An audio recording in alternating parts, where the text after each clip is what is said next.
I used to teach math, and I would always write on the chalkboard, and you could still hear me. No microphone. So I am not used to this at all. My name is Rick Kagigebi.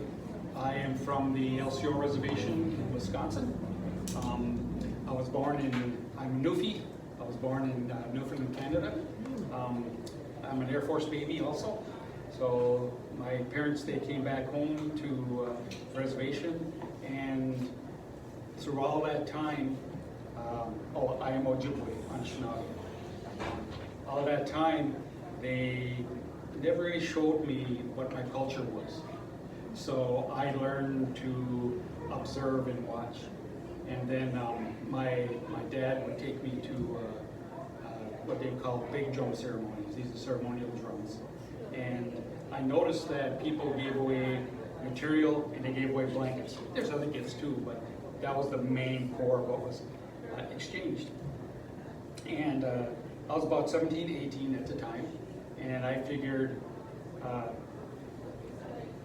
blankets look so cool, I'm gonna make them.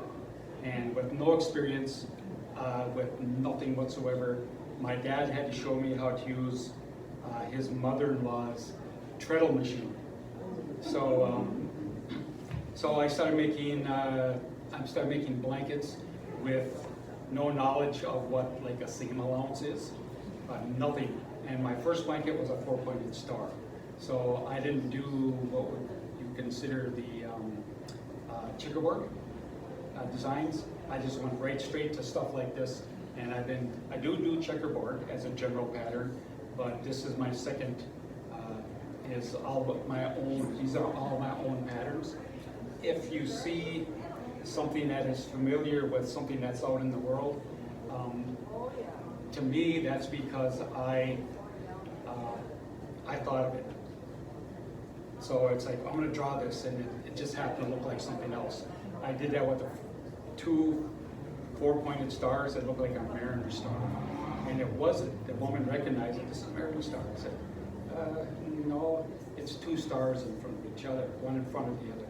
So then there came a point in time where I did blankets like these where I had no sewing machine. So I did everything by hand. And I do appliqué. The reason why I do appliqué is because the yarn and when you can see the threads help tell the story or help to enhance, like if I put yellow yarn on a yellow material to help enhance that, what that idea is.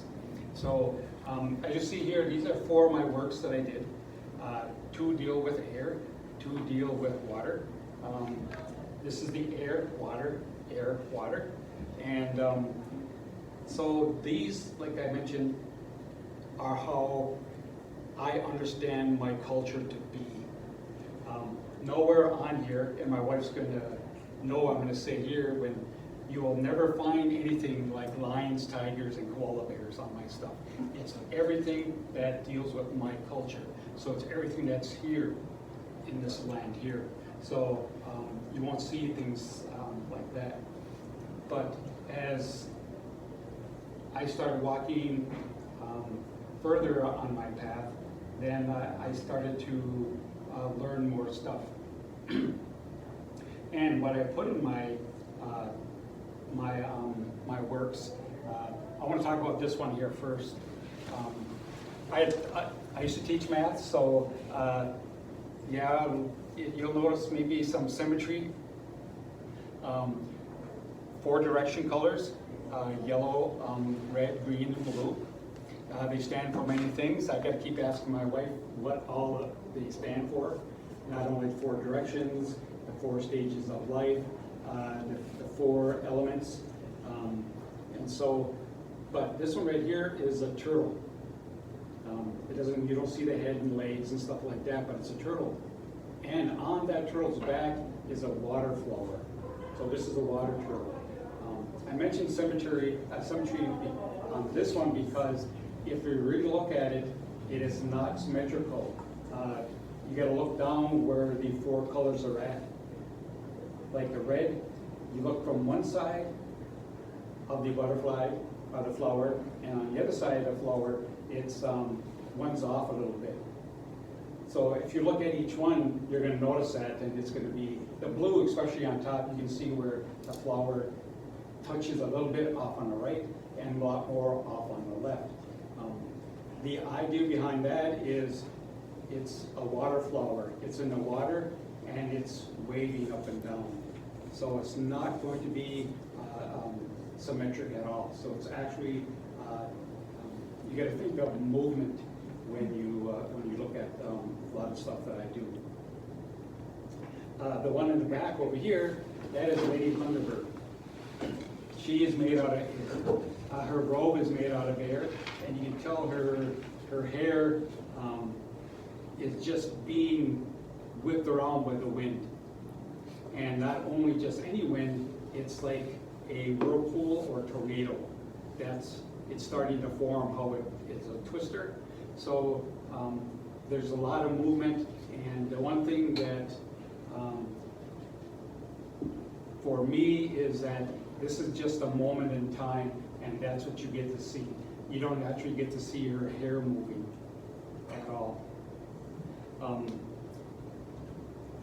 This one right here, the water spirit, or the water woman here. I wanted to make it look like, you see the gorgeous pictures of the waterfalls in a lot of these countries where it's beautiful. It just runs down and it's just crashing all over the place and waves and stuff like that. That's what I wanted her hair to be, but it rolls off her head, off of her shoulders. And the thing about a lot of these is that the colors I use aren't exactly the colors you would think of. Well, this is water, so it should be maybe some kind of blue tint, or if this is going to be fire, maybe some red, orange, and maybe some yellow. But her hair is elder hair. That's grandmother hair right there. So she is very old. That water is very old, and the water is the lifeblood of Mother Earth. And when you see those waterfalls, you see the mist. And in that mist, you see that rainbow. And that's that rainbow that you see in her mist that she's wearing as a scarf. And she's got a little seashell for her hat. This one right here, this is 4 directions. Now, a lot of blankets I make that are round, I call them shields. I like to use, I like to take from Marvel and say it's like Captain America's shield. So a lot of these that are especially round, you've got to imagine that you're looking at the side of it.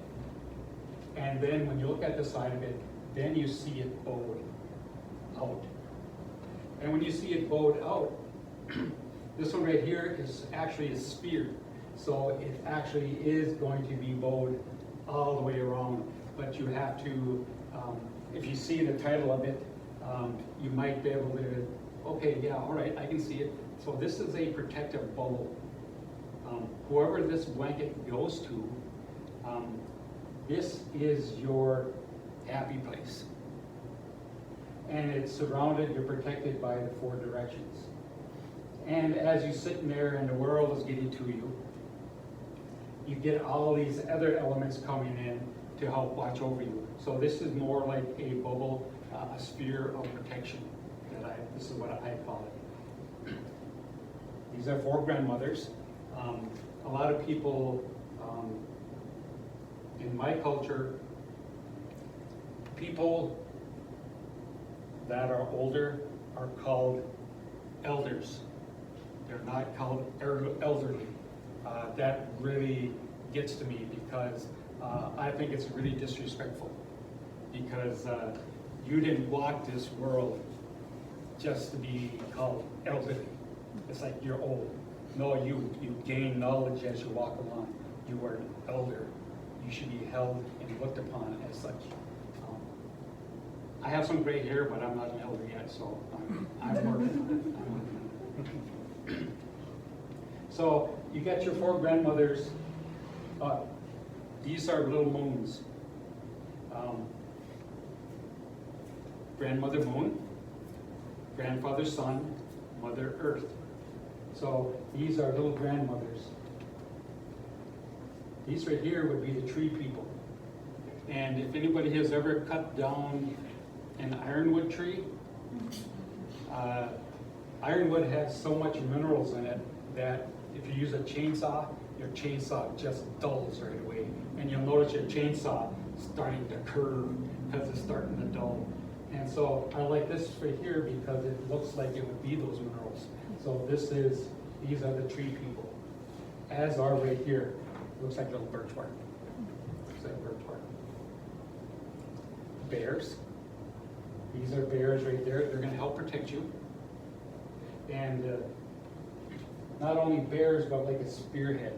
Now, when I make blankets, nowhere in the process of making these am I thinking about putting negative things into it. So if I want to do a blanket for this person, I'm not going to say, and then I want this to happen to you, I want that to happen to you. No, I want these good things to happen to you. I want this so that you have a good life. So although that sometimes when I work on these things, I may be sad or feeling not in a good mood, might even be angry. This is my therapy right here. This is my therapy. And so what I believe is that when I give these away, they have an energy to them. And regardless of how I feel, that if I have a not so good energy, I feel that energy changes. The therapy changes how I feel, what I put into this, and turns it positive.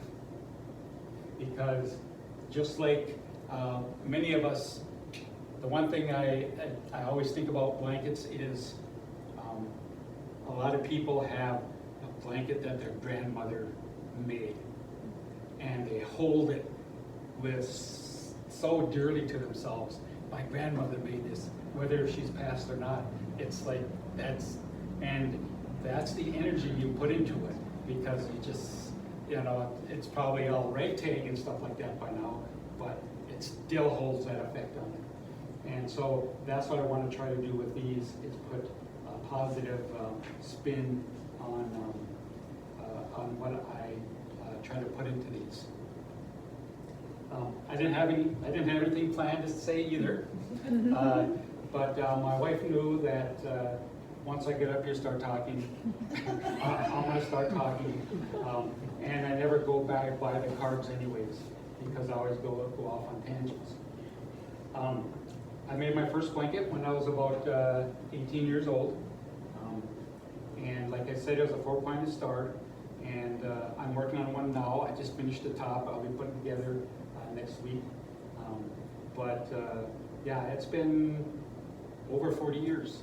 It's been about 44 years that I've been working on blankets now, and it's been only the past few years where I actually showed them. But this is what I do, and I give away at ceremonies. My wife. How many do you think you've made? Oh, that's the same as asking me how long did it take you to do this, because I don't.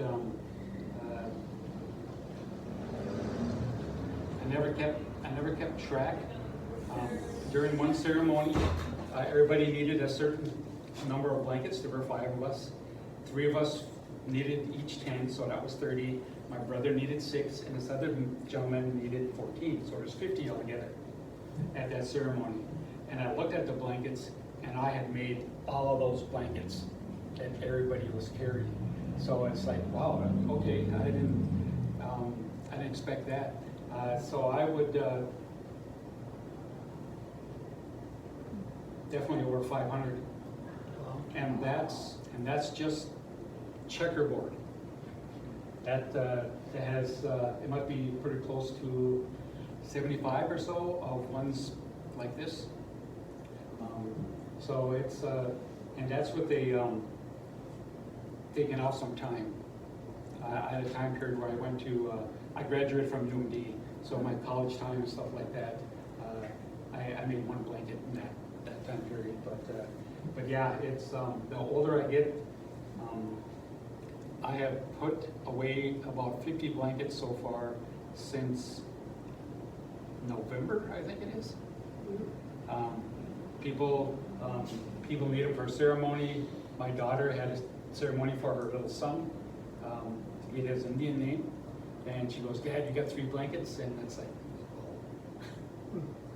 regardless if I had them or not, and I did. I made 3 blankets. So it's when ceremonies and just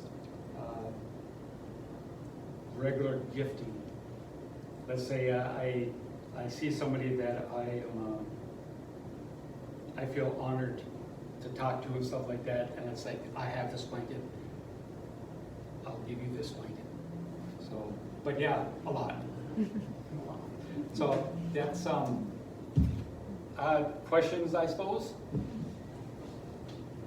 I was wondering about this grandmother quilt here. The 4 orbs to the right. You know, you were talking about sun, earth, moon. Yeah. There's 4 though. I don't know. What's the 4th? That one right there, there's a color that I use, color thread that I use. I call it copper. They call it spice, not beige or stuff like that. But it's more like a copper color, and that's what I use as for nativeness. So for me, it's being Anishinaabe. First, I could explain what I mean by nativeness, and I don't. Oh, okay, you're Indigenous here.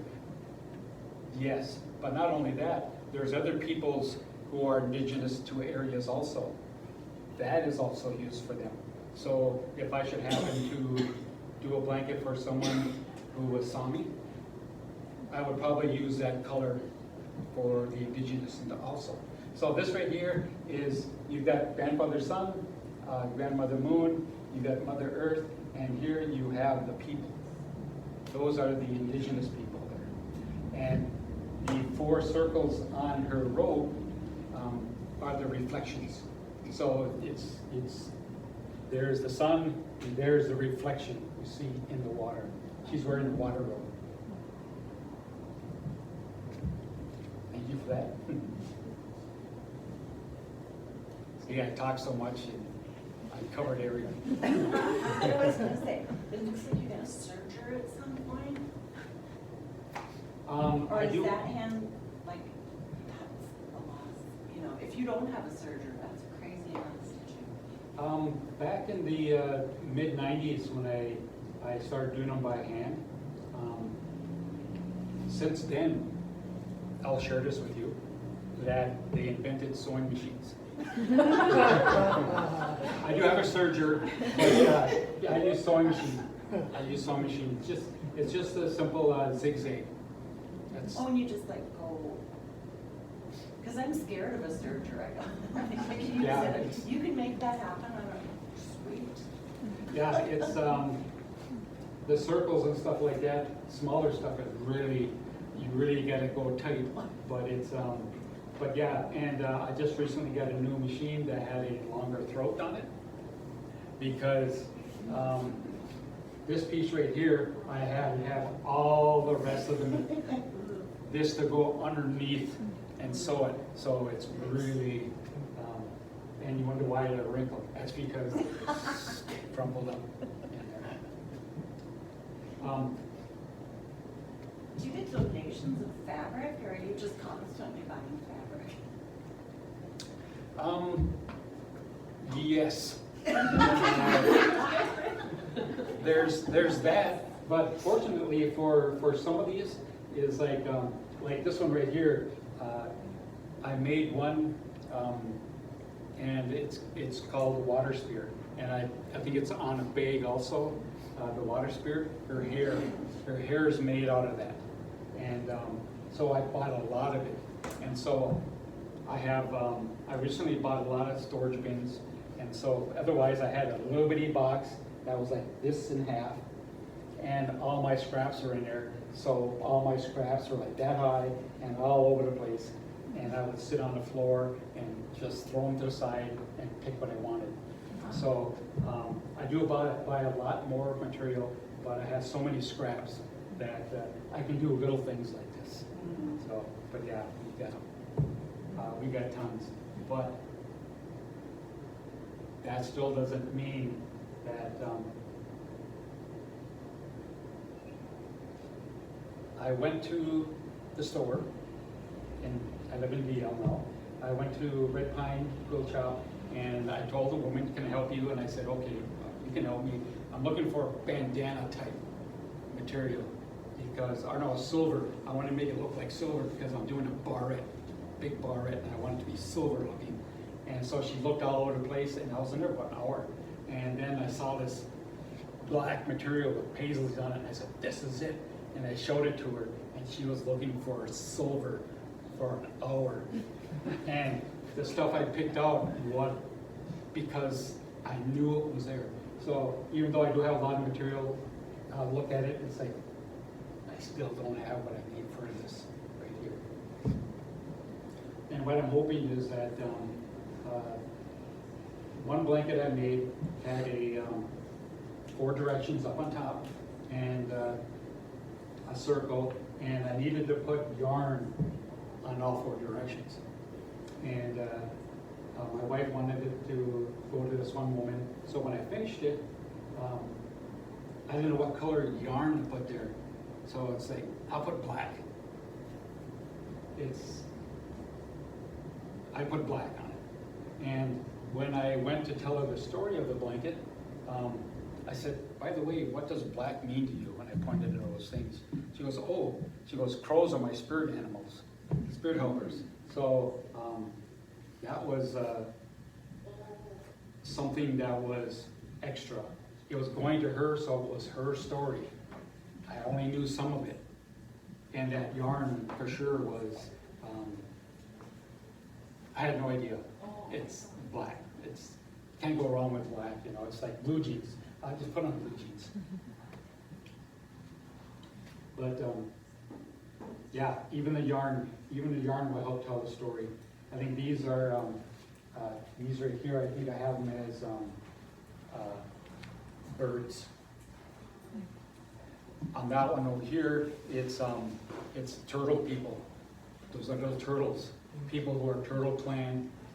Those who I would say is identified as turtles, turtle clan, turtle names, Ojibwe names, stuff like that. So even that one has a lot of birds on it also.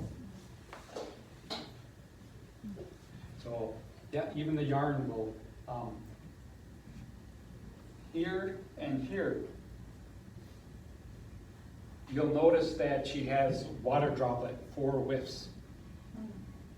Over there, you'll notice that she has 4 whiffs, but they're really long. It's the 4 direction colors.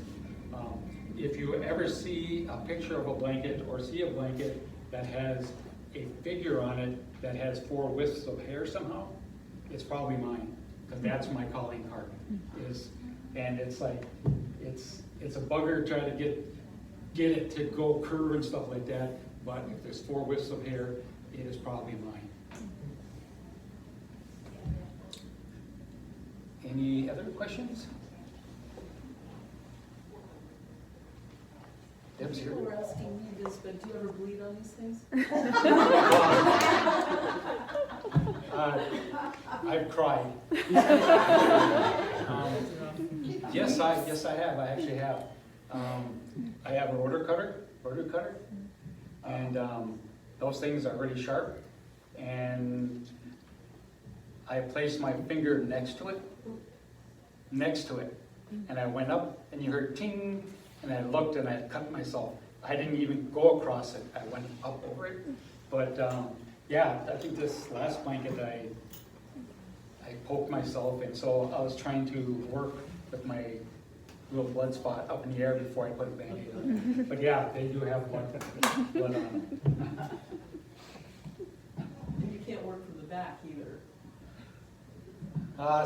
I could try. The thing for me about these, even a checkerboard, just two regular colors, just two colors. When you make the top, I'll put the whole figure together, and then I find what I want to put as a background, and it changes it. And then when I choose a sheet for the back, when I roll it over and sew it down, that changes the whole thing again. So if you have something, a picture in mind, I find that it always changes. That one is back with black, but if you put gray or a different color on it, it would totally change some of the story to it. And that one I think was, I like using black, like her trim is also black. I use them a lot for bears and for crows. So that's like being, when you, these blanks are, I want them to be such that when you wrap it around yourself, that's where the shield comes in. When you wrap it around yourself, you have that shield on your back, and that one right there is like a giant, the other side, the black side, is a giant bear. It's just like that bear coming to protect you. So that's why you'll see a lot of grandmother, the gray. So a lot of these are going to have even meaning. Even you'll see this one has red trim. Now red is different things. Those identify as female, and it's also for the physical world here, whereas blue are those who identify as male and for the spirit world. So this one may likely go to someone who identifies as female. So